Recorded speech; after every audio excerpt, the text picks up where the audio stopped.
బేహద్ పరం మహాశాంతి. బేహద్ విశ్వ పరివర్తన చేసేటువంటి ఆత్మలకి, బేహద్ రాజ ఋషి తపస్వి ఆత్మలకి, తపస్సు అంటే ఏంటి? ఏక్ బాప్ దూజానా కోయి. అన్నిటికంటే ఇదే గొప్ప తపస్సు. ఒక బాపు తప్ప ఇంకెవరూ లేరు.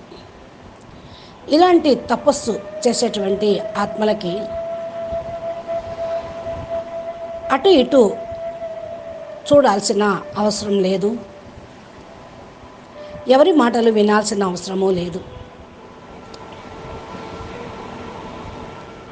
ఎప్పుడూ కూడా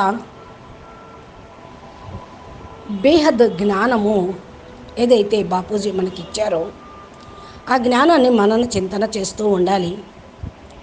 అపురూపమైన ప్రియమైన పిల్లలు, బాపూజీ ఏదైతే జ్ఞానం ఇచ్చారో అది ప్రపంచంలో ఇప్పటి వరకు ఎవరు ఇవ్వలేదు, ఇవ్వబోరు కూడా, ఇచ్చేవాళ్ళు లేరు. ఇది బేహద్ జ్ఞానము, బేహద్ బాప్ ఇచ్చేటువంటిది. జ్ఞానం యొక్క మన్న చింతన చేసేటువంటి విషయం సదా మరణ చింతన చేసేటువంటిది. ఈ విశేషమైన సేవాదారి పిల్లలు మాత్రమే సంకల్పాలతో విశ్వ పరివర్తన చేసేవాళ్ళు, సంకల్పంతో వాయుమండలాన్ని పరివర్తన చేసేవాళ్ళు. ఇలాంటి విశేషమైన పిల్లలు ఎవరైతే ఉన్నారో వాళ్ళే విశ్వ సేవాదారి.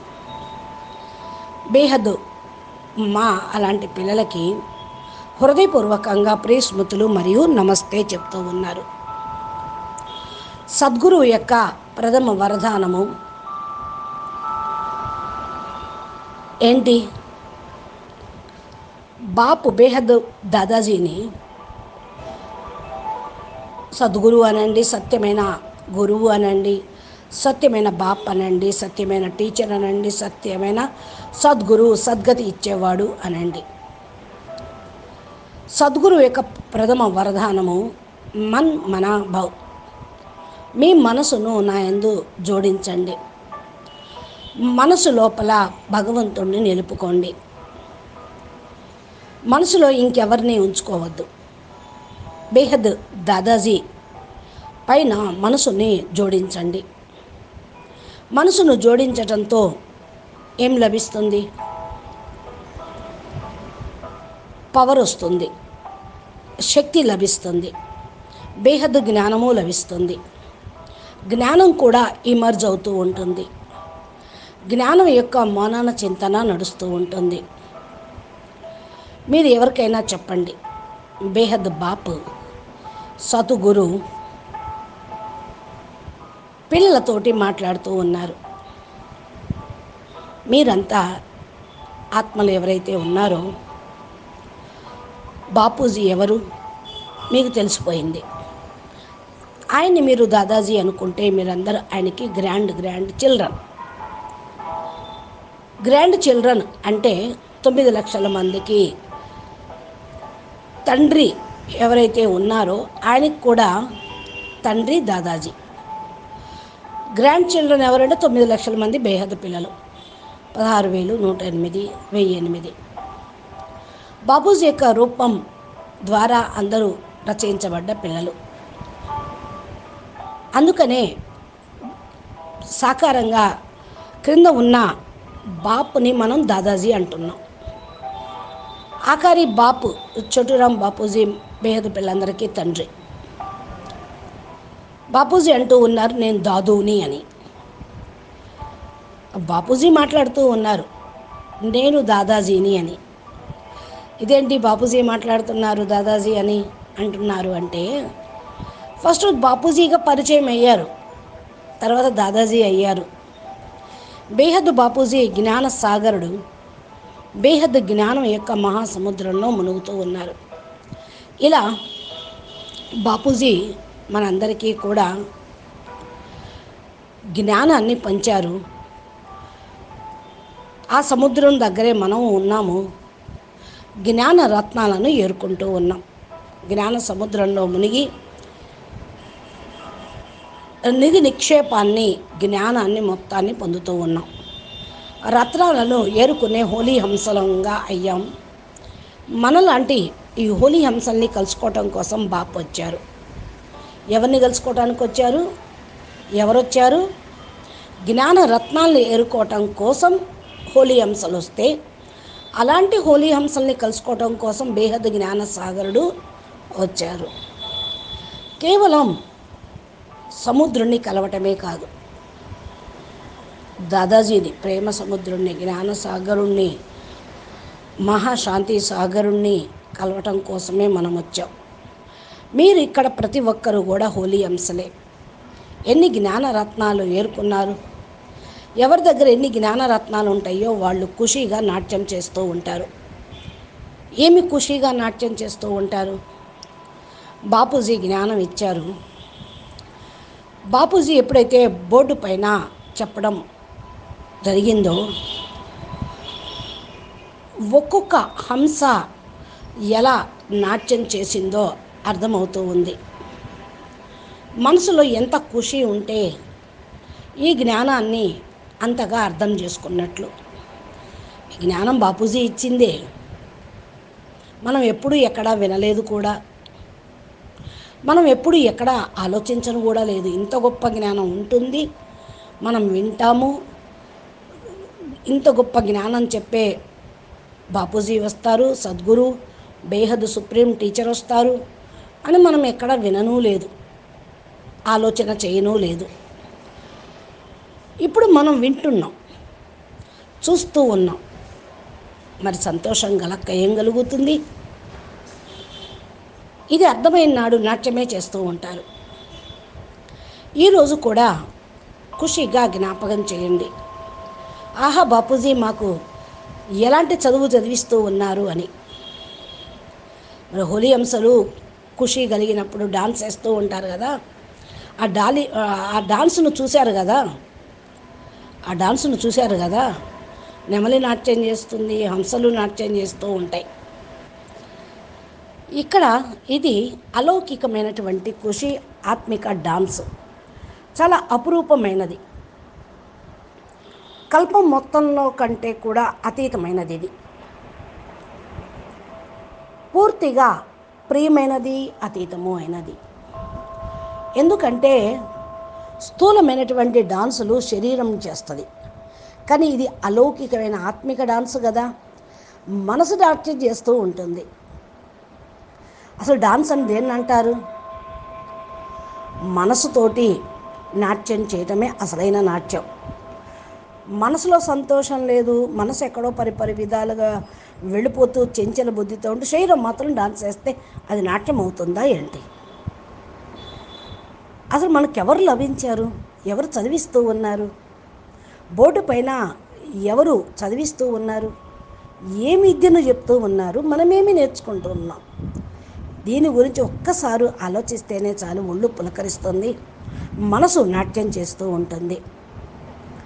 మండోలే తండోలే అంటూ ఉంటారు కదా. బాపూజీ బేహద్ జ్ఞానం ఇచ్చారు. ఈ జ్ఞానాన్ని విని విని మనము పిచ్చి వాళ్ళం అయిపోతూ ఉన్నాం. జ్ఞానం యొక్క పిచ్చి. ఏ విధంగా బాపూజీని మనం ఆశ్చర్యంగా చూస్తూ ఈ కళ్ళల్లో నిలుపుకుంటూ ఉన్నాము.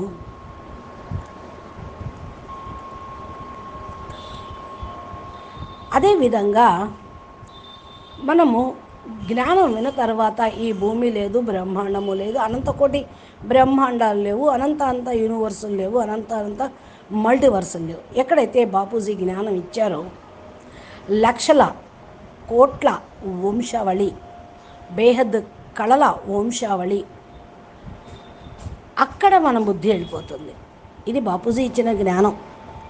ఆ జ్ఞానం వినటంతో మన మనసు రాకెట్ లాగా పరిగెత్తుతూ ఉంటుంది. వింటూనే మనసు నాట్యం చేస్తూనే ఉంటుంది, బుద్ధి లీనమైపోతూ ఉంటుంది. సముద్రం లోపల రకరకాల యొక్క అలలు చూస్తూ ఉంటే ప్రతి ఒక్క హంసకు ఎంతో సంతోషం కలుగుతుంది కదా. అదేవిధంగా బేహద్ జ్ఞాన సముద్రుడు యొక్క అలలు వస్తూ ఉంటే, ఈ జ్ఞానం అలలు రూపంలో ఎగిసి పడతా ఉంటే, మన్ని వచ్చి తాకుతూ ఉంటే ఎంత సంతోషం వేస్తుంది, మనసు ఎంత పులకించిపోతూ ఉంటుంది. బాపూజీ అయితే మనకు జ్ఞానం ఇచ్చారు. ఆ జ్ఞానం యొక్క అలల్లో మనం కొట్టుకుపోతూ ఉన్నాం, మునిగిపోతూ ఉన్నాం. అలల దగ్గర నిలబడితే మనిషిని ఆ అలలు లాక్కుపోతాయి అంటారు కదా. స్థూలమైన సముద్రం దగ్గర కూడా అలలు బాగా వీసే చోట అలలు మనిషిని ఎంత బరువైనా లాక్కెళ్తుంది, మడ తీసుకొచ్చి ఒడ్డును పడేస్తుంది. అంత లోపలికి వెళ్ళిపోయిన తర్వాత మనిషి బతకడం కష్టం. ఒకవేళ మునిగిపోతే, లోతు ఎక్కువ ఉంటే, సుడిగుండాలు ఉంటే మనిషి చనిపోయి శవం బయటకు వస్తూ ఉంటుంది. శవాన్ని కూడా ఉంచుకోదు, ఒడ్డుకు నెట్టేస్తూ ఉంటుంది. మరి అదేవిధంగా జ్ఞాన సాగరుడు యొక్క అలలు యొక్క తాకిడికి ఆడుకుంటూ నాట్యం చేస్తూ దాంట్లో మునిగిపోతూ ఉంటే మనం ఎక్కడికి వెళ్ళిపోతాం? సముద్రం అంత కళల్లోకి వెళ్ళిపోతాం.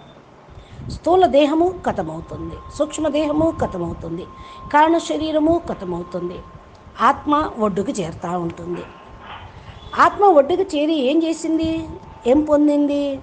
సముద్రంలో ఉన్న నిధి నిక్షేపాలు మొత్తాన్ని పొంది తీసుకొని వచ్చుకుంది. మరి సముద్రం లోపల ఉన్నాయి కదా, లోపలికి దిగారు కదా. ఇది జ్ఞానం యొక్క పొంగు. బాపూజీ ఏదైతే బేహద్ జ్ఞానం ఇచ్చారో అదంతా రికార్డింగ్ అయ్యే ఉంది. ఇది మాటి మాటికి చూస్తూ ఉండండి. మనం ఏం పొందాము, ఏమేమి అలలు లహరు మన దగ్గరకు వస్తూ ఉంది, ఎంత ఖుషి ఉందో ఆలోచించుకోండి. చాలామందికి సముద్రం ఒడ్డుకు వెళ్ళాలి, సముద్రం చూస్తూ ఉండాలి, బీచ్కి వెళ్ళాలి, అలల్ని చూస్తూ ఉండాలి, ఆడుకోవాలి, స్నానం చేయాలి, ఎంత ఉత్సాహం ఉంటుంది స్థూలంగానే. ఇక జ్ఞాన సముద్రుడు దాన్ని తెలుసుకున్న తర్వాత, బేహద్ జ్ఞానం అర్థమైన తర్వాత, బేహద్ అలల యొక్క అనుభూతి అయిన తర్వాత, సాగరంలో మునిగి రత్నాలను చూసి దాన్ని ధారణ చేసి పొందిన వాళ్ళకి ఎంత ఖుషి ఉంటుంది. సముద్రం లోపల ఉన్నటువంటి లహర్లను చూస్తేనే మన ఆత్మ హంసలాగా హర్షిస్తూ ఉంటుంది. అదే ఈరోజు బాపూజీ చూశారు. హంసల డాన్సును చూస్తూ ఉన్నారు. అందరూ అంటారు కదా, బాపూజీ బేహద్ పరంధామంలో కూర్చొని ఏం చూస్తారు అని. ఇవే చూస్తూ ఉంటారు. పిల్లలు ఎంత డాన్స్ చేస్తున్నారు, ఎన్ని జ్ఞాన రత్నాలని పొందారు, ఏ విధంగా మునిగారు, ఎంత ప్రాప్తిని పొందారు, ఎంత ఖుషీగా ఉన్నారు, ఇదే చూస్తూ ఉంటారు బాపూజీ. డాన్స్ వేయాలంటే అందరికీ భలే హోషియారుగా ఉంటుంది, హుషారుగా ఉంటారు. ప్రతి ఒక్కరి యొక్క మనసు నాట్యం చేస్తూ ఉంటుంది. అయితే డాన్స్ అనేది పాట లేకుండా డాన్స్ చేయలేం కదా. మరి ఏం పాట పాడుతూ ఉన్నారు మీరు ఇక్కడ? పానా తో సో పాలియా, బాప్ మిల్ గయా, సబ్ కుచ్ మిల్ గయా. ఈ యొక్క పాటలు చెవిలో వినపడుతూ ఉన్నాయి కదా, వినపట్టం లేదా అడుగుతున్నారు బాపూజీ. మనసు వింటుంది. మన్మనాభావ్ అయితే ఈ పాటలు మనసు వింటుంది. పాట కూడా మీరు పాడచ్చు, ప్రారంభం చేయండి. మనసులో బాపున్నారు, మన్మనాభవ అయ్యారు అంటూ పాటను పాడటం ప్రారంభం చేయండి, వినటం ప్రారంభం చేయండి. మనసు బాపు యందు లగ్నం చేయండి, మన్మనాభవ కండి. పాట పాడండి, వినటం ప్రారంభం చేయండి, మన్మనాభవ కండి. ఈ యొక్క మహామంత్రం వరద అనే మంత్రంగా కావాలి. సద్గురుని పొందండి. సద్గురువు ద్వారా ఫస్ట్ వరదానం మీకు లభించాలి. లభించేసింది మన్మనాభవ. మనసును నా యందు లగ్నం చెయ్యండి, మనసును నాకు ఇచ్చేసేయండి. ఇక మనసు ఇచ్చేస్తే బుద్ధి ఇంకెక్కడికి పోతుంది, ఇంకెక్కడ పెట్టగలరు? బేహద్ దాదాజీ, బేహద్ బాపు యొక్క స్మృతిలోనే మనసు బుద్ధి అనేది నిమగ్నమవుతుంది. అందుకనే భగవంతుడు ఏమీ అడగకుండా ఒక మనసునే అడుగుతూ ఉన్నారు. సద్గురు రూపంలో వరదానం పిల్లలకి ఇస్తూనే ఉన్నారు. అందరూ మహామంత్రాన్ని ఇచ్చారు. బాపూజీ ఎలాంటి మంత్రం ఇవ్వటం జరిగింది? మహామంత్రధారి. మహామంత్రం బేహద్కే బేహద్, విశ్వంలో మహాశాంతి లభించుగాక, మహాశాంతి ఉండుగాక. ఈ మహామంత్రం